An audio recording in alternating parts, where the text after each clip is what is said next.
Welcome back. I'm Charles Lewis, the Austin area realtor who brings you topics and discussions that will help you make better decisions when you buy, sell, or invest in real estate. Today, I'm back again with my friend Justin.holler from David Weekley Homes, Building Your Own Lot. Justin, thank you again for coming out and sharing your knowledge with us today. Pleasure as always. Today, we're going to talk about some common pitfalls that you might encounter if you're purchasing land with respect to utilities. Because if I'm understanding it correctly, is that it's oftentimes to find some unexpected costs when it comes to utilities. Is that correct? If 100% of the time is often, then yes, you're correct. They're absolutely correct, yes.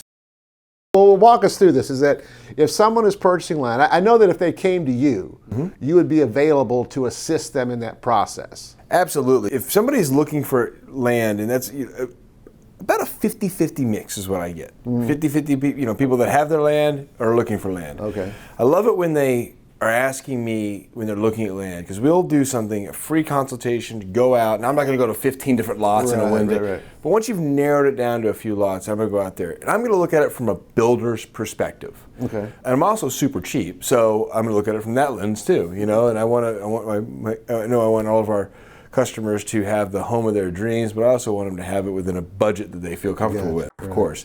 Nobody wants to pay a bunch of money for stuff that's not exciting and fun. It's kind of like you take your car to the repair shop and you drop $900 on brakes and they give you your car back and you're like, it looks the exact same. Yeah, exactly. What is this about?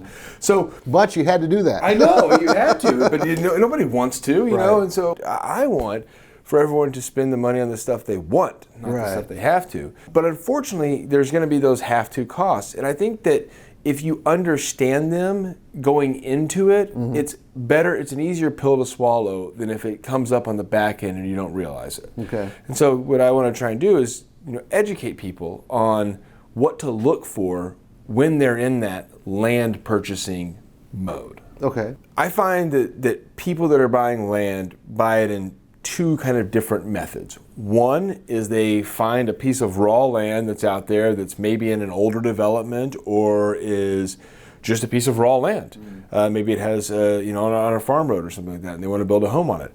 Like I've got a buddy who has 200 acres in land passes, but there's no power, no water.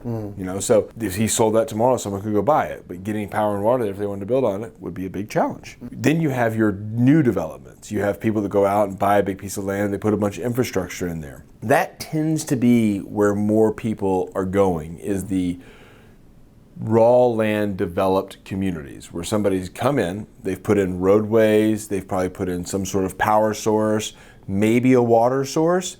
That's about it. And then they sell the lot. Okay. In those neighborhoods, you can find yourselves falling into quite a bit of pitfalls. Main one I've noticed recently is being power. Whereas when you drive through a great new community where it's, a couple multi-acre lots, 1 to 5 acre lots, and at the street you have these big green power boxes that appear to be transformers. Well, a lot of times they're not. They're just pull boxes. So you buy this, the assumption you've got a transformer right there. Us as the builder is going to carry the power from that transformer to your home. We include that as part of a certain amount, 100 feet to be exact, from the power source to the home. But what's happening is that once we pop open that power, what we thought was a power source, we're finding it to be a big empty green box that has wires ready to house the transformer. It's known as a pull box. Well, in order to get the transformer put there, that could be anywhere from $10,000, $15,000, $20,000. That's on the customer.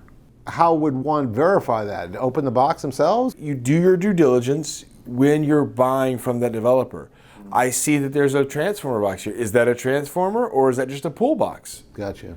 Because if it's just a pull box, then you're going to have to put a transformer there. So take that cost and add it to the cost of that land. If you're buying in that scenario where you're talking about an existing community where they have the roads, they have the box there, whoever's selling it is not some farmer cutting up his farmland. I mean, they should have the information. They absolutely should have the information, yes. Okay. What I'm hearing you say then is if you're in a developed community, you, generally speaking, have water and power already there?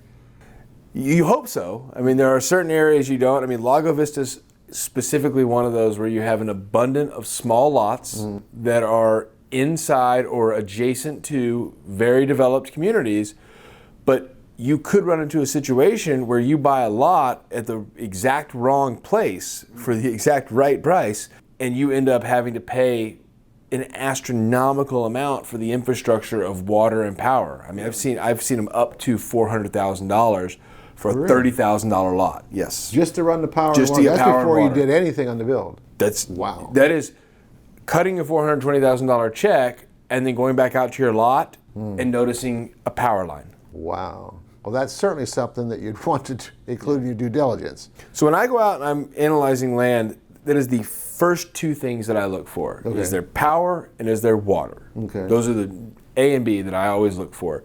You talk about the sewer aspect of it, a good majority of what I have to do is going to require a septic. So that one just kind of falls off my radar. In fact, whenever I don't have to do a septic system, I get kind of elated. You know, it's kind of like, oh, sweet, we don't have to worry about that. Right.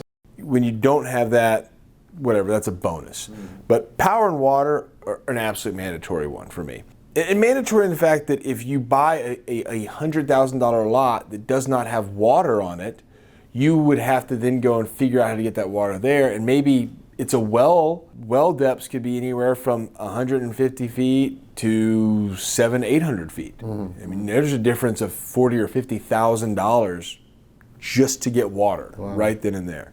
Well, it certainly sounds like something that anyone interested in purchasing land should be aware of in an effort to make these videos as useful to as many people as possible. In a perfect world, everybody came to you to access your services built on your own lot. But what if someone was just looking to purchase land? You had mentioned the pull box versus the transformer. You had mentioned the water.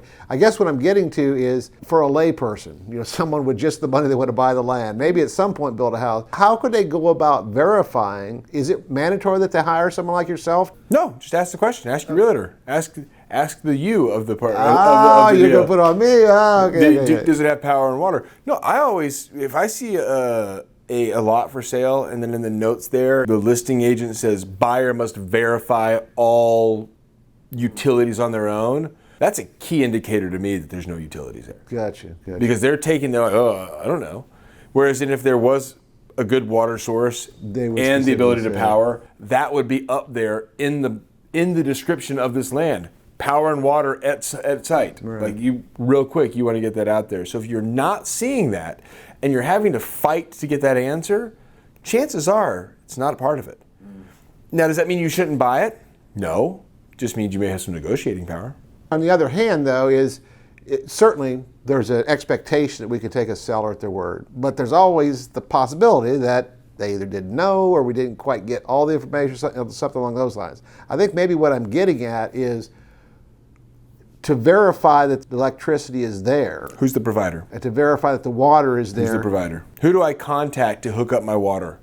Who do I contact to hook up my electricity to this transformer? And they'll say it's Austin Energy or PEC or whatever else it is. And then you reach out to them as part of your due diligence in your option period to find out what's going on. Now, even then, they're not always the best reliable resource.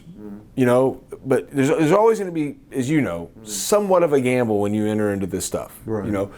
I'm just saying minimize that gamble. Sure. Minimize that by asking these questions. And I think also most people aren't going to ask this question. And when you do ask this, you show that you're an educated buyer, and the sellers are going to respond in kind to that. If you're an educated buyer and you're asking these questions that has been, maybe accidentally or purposely not mentioned, they will either start the negotiating or wait till someone else comes along. Have you ever heard the phrase trust but verify? Oh yeah. It's one thing to come across as the educated buyer and all that. The other side of that is regardless of what they either say or don't say, how would someone kind of verify? I would call, like, if you're in Apache Shores, it's Water District 17. Okay. Contact Water District 17. I'm looking at a lot. There is no water box here. It claims that there's water at the lot. Can you please help me? They may say, oh, well, that water connection is connected to your next lot there. It's a little further off the property line, but still within the easement. You will tap in that water tap right there will be the one you share with them. Or, yeah, you're right, this one doesn't have one. We're going to have to come and cut one in for $15,000. Well, thank you for sharing. That's kind of what I was getting to. So again, thank you. It took us a while to get there, but we got that. That happened to me in Apache Shores, where one of my buyers bought this lot. They have it. They had to add the water. You'll see it in neighborhoods where there's about a 6 or 8 inch piece of brand new asphalt across the road. That's because the water line was across the street, and they had to cut it over, and they had to cut the road up, and then patch it and put the tap in. Well, listen, this has been very helpful. I know I've found it useful, and I'm sure a lot of people out here have as well. Before we wrap this up, any other thoughts or anything else you might want to add? If you find a lot or a piece of land in an area that seems to be too good to be true, or the price seems to be vastly lower than everything else around there. If it's not topography, that's a big one that knocks it out, generally drops the price. If it's lots of hills but no views, is utilities, because they know, and the seller knows, that in order to bring these utilities here, it's going to cost some money, so they want to entice by getting that lot lower. Price. Gotcha. Well, excellent. Well, Justin, thank you again for stopping by and sharing your knowledge. You're an unlimited source of information regarding the building process. So, if you had any ideas about how we might improve these videos or topics we might do in the future, don't hesitate to reach out. Shoot us an email or put in the comments below. Our contact information is in the video description, so feel free to reach out to either one of us. Once again, thanks for watching, and let's make your real estate dreams come true.